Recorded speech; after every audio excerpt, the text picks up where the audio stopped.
Let us go with the problem number 10, right?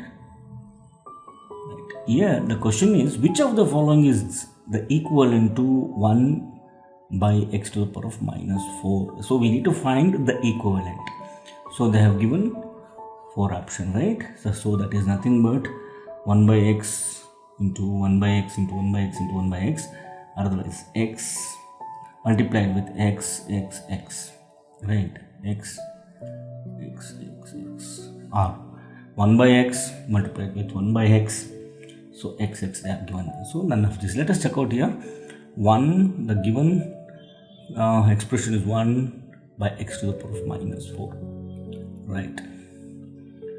So here 1 by, according to the law of indices, 1 by a to the power of minus 1, which means a itself.